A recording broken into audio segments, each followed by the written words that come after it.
This week's episode is brought to you by the forthcoming Bamboo Forest Publishing release, Habst and the Disney Saboteurs, featuring an amazing cover by Cadet Emma Levitt. Or Emma Levitt. We're not sure. I apologize if we butcher your name. Either way, it's a great cover. Communicore Weekly. Wanna get geeky? Bob around boats and five-legged goats. Communicore Weekly. You might get some freaking. Waited all week. I'm sure you already know this. Greatest online show. Welcome to season 3. Hello and welcome to Communicore Weekly, the greatest online show and of course home of the world's first pair of independently born identical twins. I'm George. And I'm Jeff. And thank you guys for sticking with us for the last few weeks. I know last week's episode was a bit an old one. Actually, I went back to listen to it and we said something about being recorded in the 70s or something. So that was really old. I'm not entirely sure about that. But this should be the last week. What was that, Well, George? it's another example of patent pending Communicore Weekly time travel. Exactly. There was no bloop involved in this one, though. So No, whew, no. Thank God. We But, upgraded. We did upgrade. I don't know what we upgraded to. Maybe we downgraded. Who knows? But we have a new show today. So let's listen to this one. It's time for Disney History.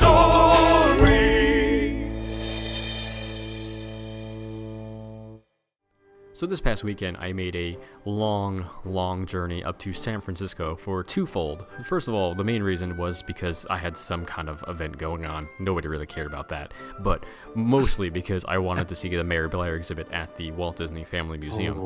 And I'm going to talk a little bit about that first. I went there first. I thought you went up there to throw that ring in the fire.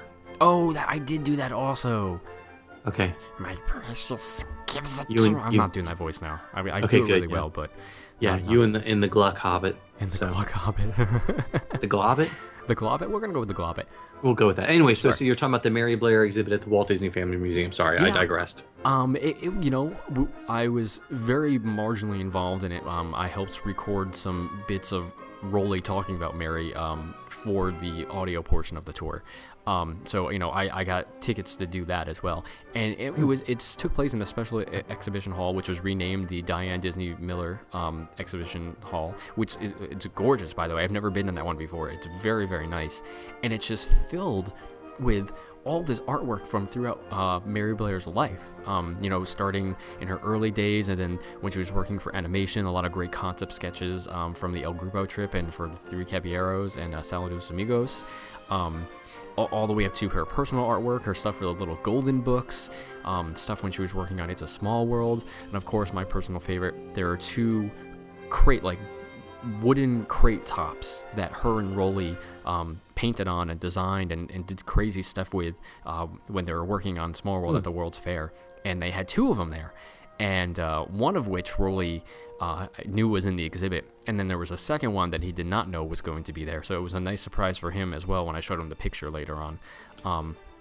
Immensely talented, this woman was, immensely. And this exhibit's going on almost until November, right? It closes the middle of September, so Oh, that's right. Okay. We kind of had to rush through it because Keith and I had to get to the venue for the event that later on that day. So I'm definitely going to go back to check it out a little more and spend a little more time there.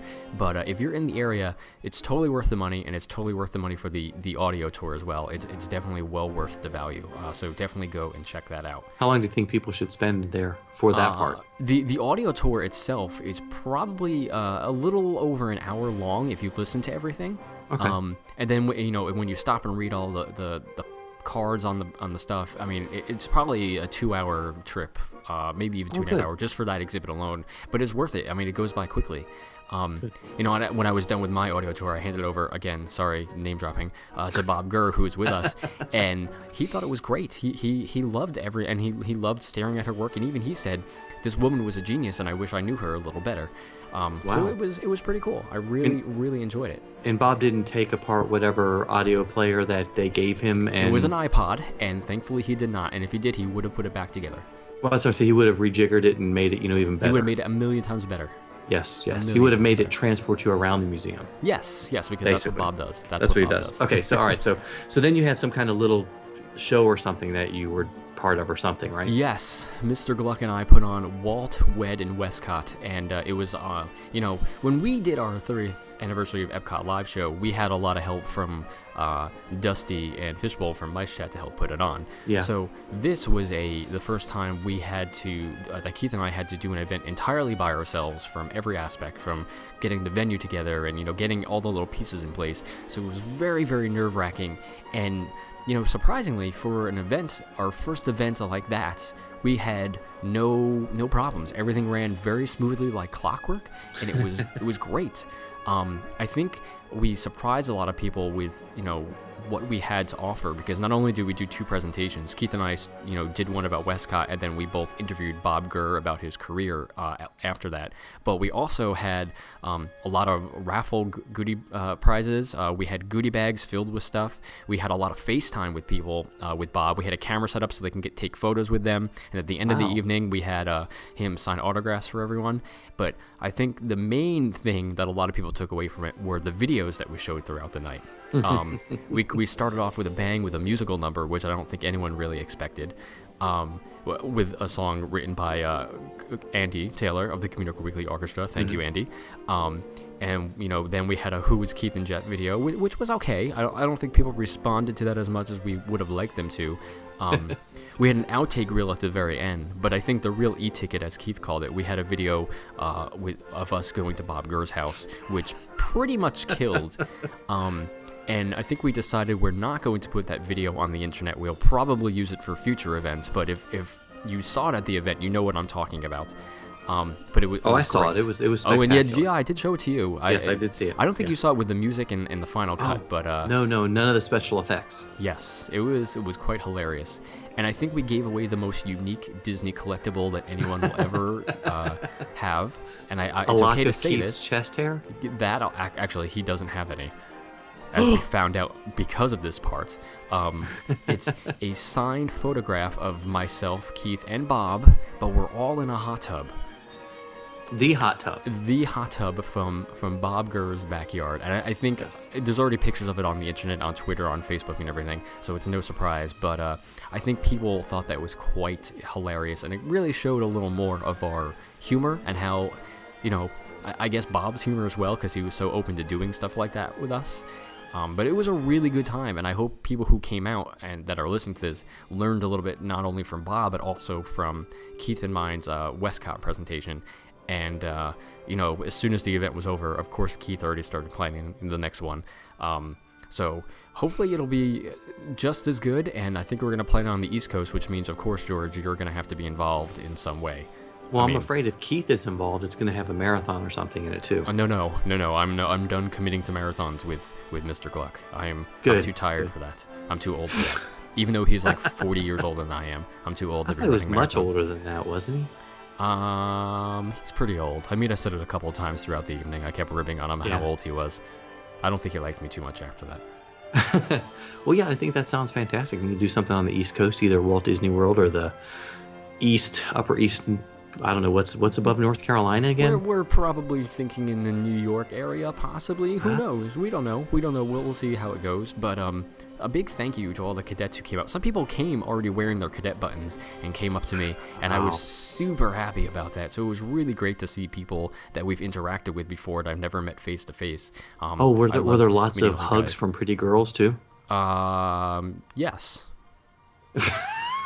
That sounded really sarcastic. I didn't mean that to come out sarcastically. I'm actually legitimately saying that. That was a question you didn't expect at all. I didn't. That totally threw me off. I really meant yes. I'm sorry if I offended anybody, but yes, there was. It was wonderful. A lot of pictures. We just had a lot of fun. Basically, we like to have fun. So, thank you again to everyone who came out, and please come out to the next one, wherever it may be, whenever it may be, and go see the Mary Blair exhibit at the Walt Disney Family Museum, and you will not be disappointed.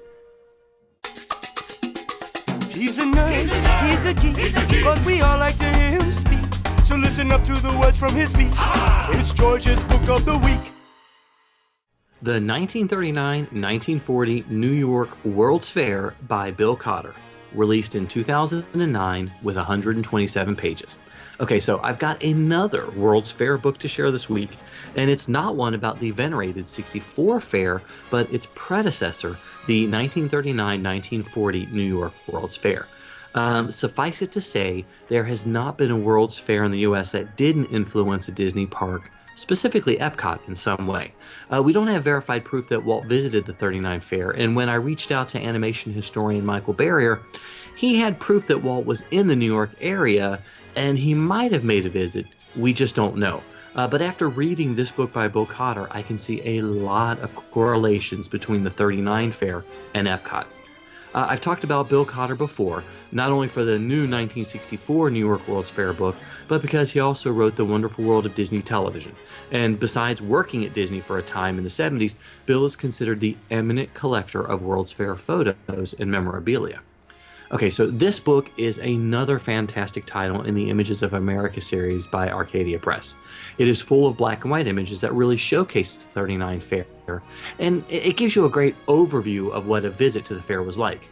The book is divided into different areas and lands of the fair with a look at some of the major pavilions, whether they were countries or business exhibitors. And as a little tease, and you can make some comparisons to Epcot, they had different zones that they called them. There was the theme center about the fair, the transportation zone, the communication and business system zone, the food zone, the government zone, the community interest zone, and the amusement area. Let's talk about the food zone. I wanted to go there. Yeah, I don't think they had corn dogs were debuted, at the St. Louis World Fair, I think? I don't know. I just want to check out the food from 1939. We'll do another one of those. Be a little stale at this point in time. So I really enjoy this book. There are many pictures on each page, and Bill has got a lot of text that helps explain what's going on and sort of set the stage. One of the coolest things I learned from the book was that the fair's icons, the Trilon and the Perisphere, were used to promote the fair externally and internally. And during both seasons of the fair, and more frequently in the second season, special images and words were projected onto the Perisphere, which was like a 190-foot wide sphere, much like we've seen done on Spaceship Earth. And during Halloween, they even projected an image of a jack-o'-lantern on the Perisphere. Did they really? So, yeah. It sounds that's kind of insane. They would say hello and welcome to the fair, but during the Halloween, they put a jack-o'-lantern. I'm like, but no Mike Wazowski. No Mike Wazowski. Yeah, I was just getting ready. Yeah, that was the next one. Okay, so what I think is really special about this book is that the photos are all from fair visitors that took the pictures themselves. Cotter has collected them over the years, and he used the best ones that he had in his collection. Instead of the static shots you get from PR or marketing with empty pathways and pavilions, you get a really good sense of how crowded the fair was and how people congregated around certain areas and how they dressed, because most of them were wearing suits and dresses and heels, and I would not want to visit a theme park in heels. You've tried that, right, Jeff? I have a few times. It was not comfortable, guys. Yeah, I can imagine. It's also interesting to see the massive queues for the pavilions and the shows, and it makes you really appreciate the queue engineering done by modern theme parks. So this really is a great addition to your library of anyone interested in Disney theme parks and their evolution. When you compare the zones mentioned earlier with the 1982 Epcot Center, it's obvious that the 39 Fair was a major influence.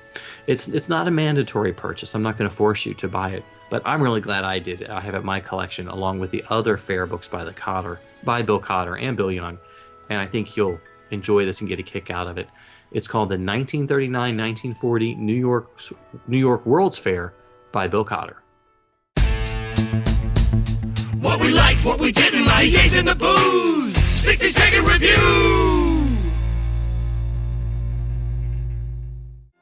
So we're a little bit behind in our official review for the show, even though we did review this a few weeks ago on Mice Chat. But we are finally going to get around to talking about Saving Mr. Banks, which was just released on Blu-ray.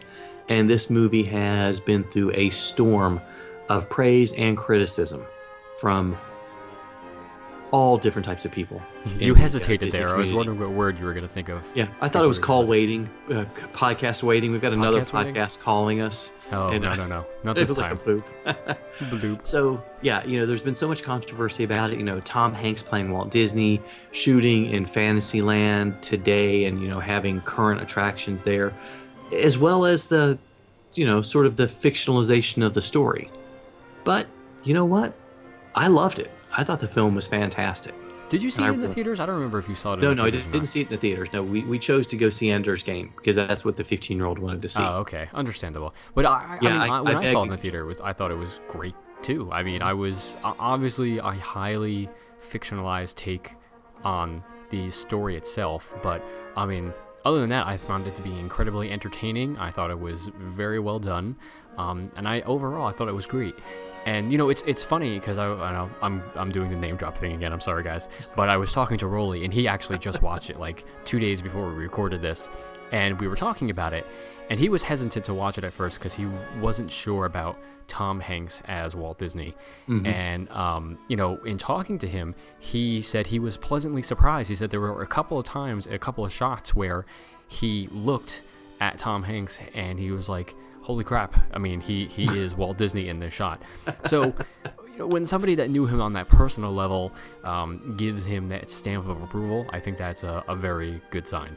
Yeah, that's pretty exciting to hear that. Not many of us were around when Walt was alive, so our memories of Uncle Walt are strictly from what we've seen on television or in PR pieces. And, you get a different view, and I thought Hanks did a wonderful job. Throughout the whole movie, I mean, yes, it was made for the Disney fan, but it was really made for the Mary Poppins fan. Yes. The film was. Yeah, and absolutely. there were things that Disney nerds like us were going to just, I went nuts over. When there's a scene where they're all in the story room and the character playing Don DeGrady hears the cough, Walt's cough, and he goes, "Uh-oh, man's in the forest." Yes. And I know for a fact that was a code name that they used. Nice to little say details that we know about that they included in the film. Yeah, and that was what, and the one of the last scenes in Walt's office where they're starting to show all the Florida stuff. And I was and like, there's "Oh, a look at Museum of that." the Weird. Museum of the Weird sketch was there too. It was absolutely fantastic. I mean, the music was great. The gentleman playing the Sherman Brothers did a fantastic job. I think my only criticism was everybody seemed a little younger than they actually were in the 60s. Well, they have to be young and good looking on the screen. I mean, that's how it works. That's true. Yeah, I really enjoyed it. There were some features. There was, but for whatever reason, I feel like they kind of cheaped out on the special features here. Well, it's like we've mentioned this before. It's like every first time release of a film, they know you're buying it to get the film. Yes. And it's not till they do the re-release 20 years later that you want the special features. Which I hate because sometimes they cheap out on those 20-year re-releases as well. But Yes. I mean, they had that short segment. It was like a 15-minute making of, essentially, which was kind of a standard PR behind-the-scenes piece. And then they also had but they interviewed a lot of people that had worked at the studios during That's that time. true. Not execs. I mean, you're talking about people that were mail boys or worked in animation, like the ink and paint girls and stuff like that. True. I really feel like they could have made that longer, and I would have enjoyed it more. I mean, it was still good, but I still feel like it was missing a little more. What if they had the Let's Go Fly a Kite special feature, which was like 2 minutes long. Again, I would have really enjoyed that being longer. And then just a handful of deleted scenes and trailers for upcoming films. So, Maleficent, hey. Yeah, man, that was cool, but I can see that on the internet. But I in just high want a def little and more. Blu-ray? Yes, of Oh, course, okay. because I have a high def screen. That's good point. A big Okay. screen on top of that. But we talked about the fictionalization. I mean, in reality, Walt wasn't there during most of P.L. Travers' time at the beginning when they were trying to woo her. Walt had left on purpose, but that's okay. I think this is but seeing Tom Hanks standing at the front of Disneyland, seeing him walk down Main Street, That was great. on the carousel, that was fantastic. Yeah. So if you can put out of your mind, if you can get out of your head about the inconsistencies and the fakeness of the story, overall, I think it's a great film overall, and I definitely think Disney fans will enjoy it. So are we gonna give this I'll give it 1.5 thumbs up because of the features I was kind of disappointed in. Yeah, the disappointed with the features, but I was watching with a 10-year-old, and during the Disneyland scene, he leaned into me. He goes, "I want to go to Disneyland right now." Well, there's your excuse, there George. you go. What are you waiting for? I want to do a Kickstarter. I figured if Keith Gluck is doing one, I can do one. Oh, gosh. You gotta be kidding me. But you're coming out in a couple weeks anyway, so it'll be That's okay. true. That's cool. That's true. So go check it out. It's it's pretty much worth the price for the most part. Sometimes you might see it, sometimes you don't. Hey, look, what's that? It's a five-legged goat. So when you're in a Bug's Land at Disney California Adventure, you'll notice that everything is very large, like you're the size of a bug. And if you look above your head, you'll see all these three-leaf clovers all over the place because you're in a clover patch. But if you look really hard, and if you know your plants, you know in every clover patch there is one four-leafed clover, and Bug's Land is no different. Directly above the churro cart is the single four-leaf clover, probably meaning that churros are good luck. I guess. We've known that forever. We have known that forever. They're also delicious. Yeah, and usually if you're eating when you're at Disneyland. Yeah, more than likely. So you clearly do have good luck if you're eating. Yeah, you're lucky that one. Because where else are you gonna eat it? Wow, we'll have to stake that out and kind of hang out during the Communicore. Yeah.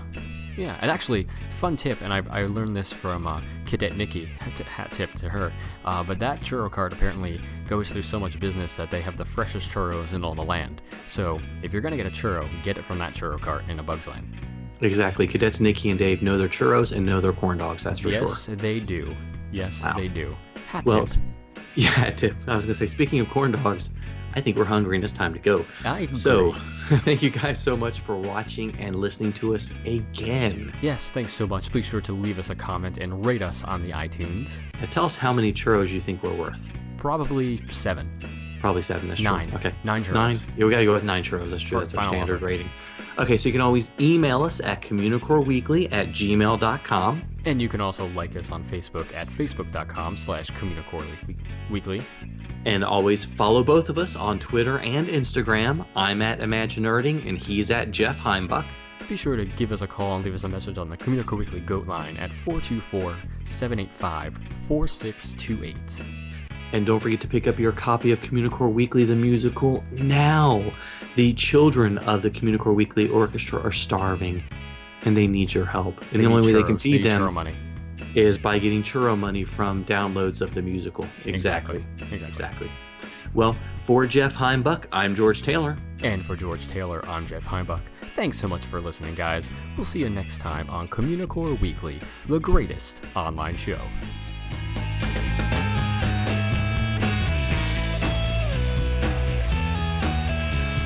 Lifesaver.